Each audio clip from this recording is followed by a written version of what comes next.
Ask Reddit. What's a quote that stuck with you forever? Never call somebody out on their mistakes in front of a group of peers. That's some of the best leadership advice I've ever been given. People will have more respect for you if you reserve your constructive criticism to one-on-one conversation. My dad escaped Yugoslavia as the entire system was collapsing. War, poverty, and inflation. Oh, the inflation. Yugoslav money meant nothing anymore, and he was forced to buy US dollars from the Albanian mafia. He did this several times, building up his savings for a plane ticket to America. One day, the police came down the main alleyway, and everybody ran the other way except for my father, who ducked into a nearby shop. At the other end of the street, more police were waiting, and they arrested everybody who ran that way. To this day, my dad credits his escape as having gone to the side, not against the crowd, nor with it. This story, translated roughly from Serbian, means a lot to me. I've extended it to many parts of my life. I always do my own thing, careful to not get caught up in mob mentality or go against one either. It's an excellent life philosophy, an individualistic way of looking at it, but extremely helpful for being successful. And, if I ever get caught up in a police raid, I'll know what to do. An ex told me you can love someone, but not be right for them. That shit hit me hard, and I still remember that moment perfectly to this day. A cop once told me, don't be a polite victim.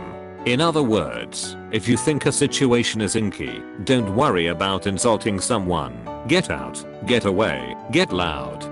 Do whatever you need to do to disrupt a potential assault. If you feel you're in danger, don't let social niceties prevent you from being safe.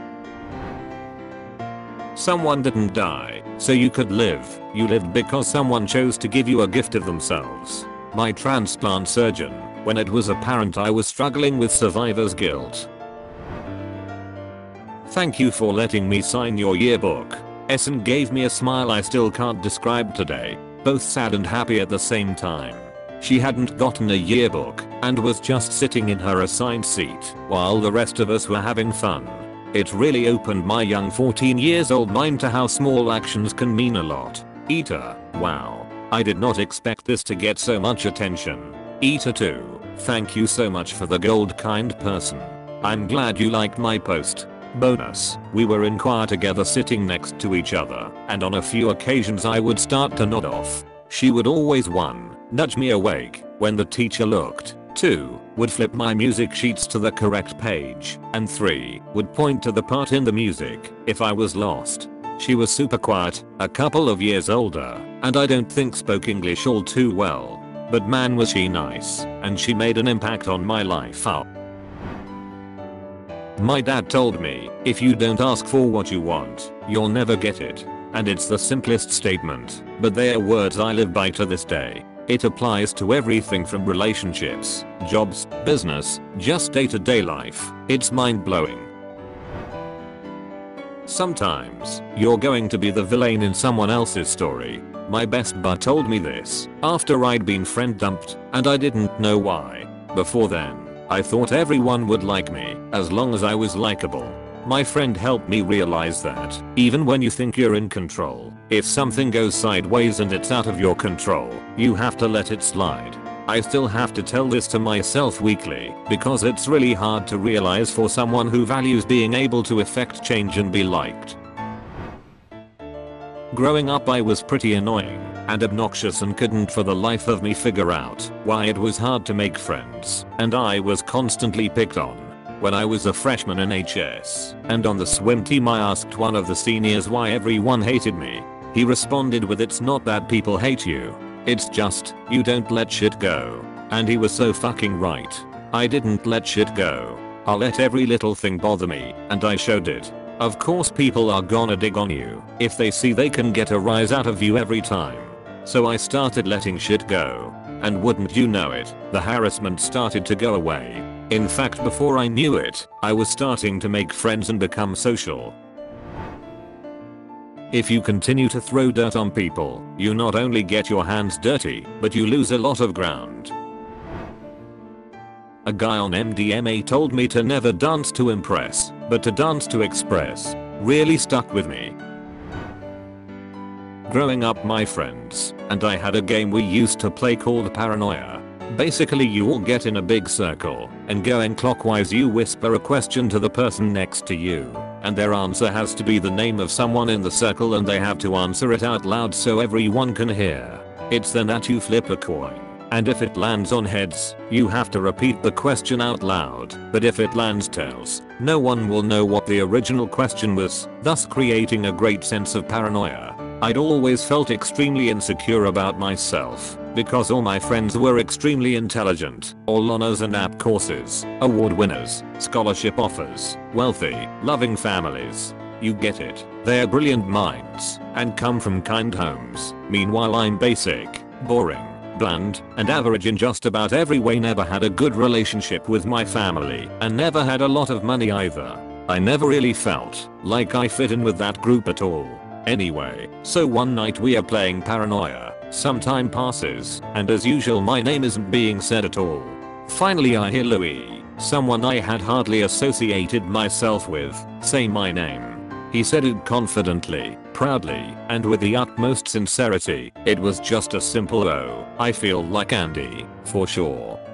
So as you'd expect, my ears are perked up, and I'm just praying that the coin lands on heads so I can hear what the question was. But that's when the paranoia set in. What if it's a bad question? What if I don't want to know what the question was? But it's too late. It's flipped, and after what felt like a lifetime in suspension it lands on heads and Louis repeats the question out loud. Who here do you think will be the happiest and most successful? It sounds stupid, but it was honestly something I really needed to hear at the time, as I was dealing with a lot of insecurities and just general emotional fatigue. Since then though, I've always used it as a motivator and told myself, do it for Louis and do it for yourself. To this day, any amount of success I've gotten I've credited to that moment, because it really did help give me confidence. I've won a few awards for my writing, and it's opened so many great doors for me and my future, and it's all thanks to Louis in that stupid game, and I don't think he or anyone there has any idea how much it meant to me. My high school personal finance teacher pulled me aside after class, which I had been failing miserably. Her next block was her free block, which she should have used to go have lunch. Instead she sat me down for half an hour and gave me one of the most heartfelt speeches in my life.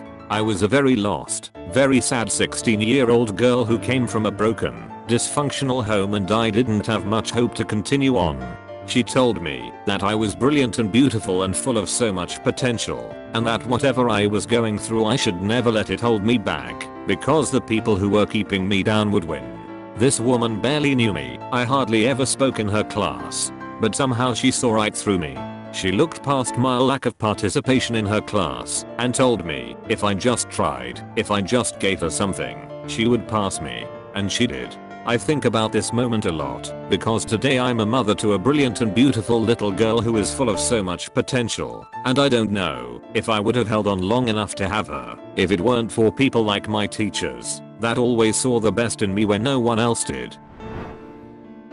An amateur practices until they get it right. A professional practices until they can't get it wrong. Once when I was a young boy, maybe 11 or so, I was naughty in school. That weekend I had to stay at my dad's, and he was being an almighty prick.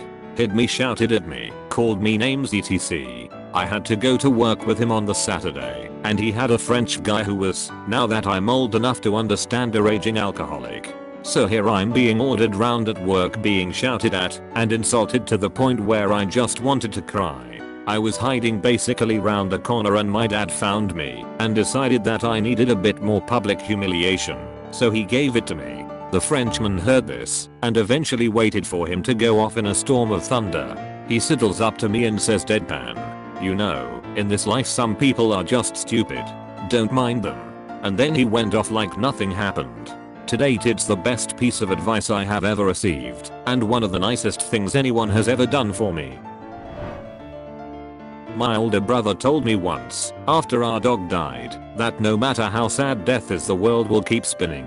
Tomorrow will come, nothing and no one will stop it. It was meant to be a tough love moment and definitely meant to have an impact. Years later when I was in high school he died in a car accident and his words were the only thing I could find comfort in.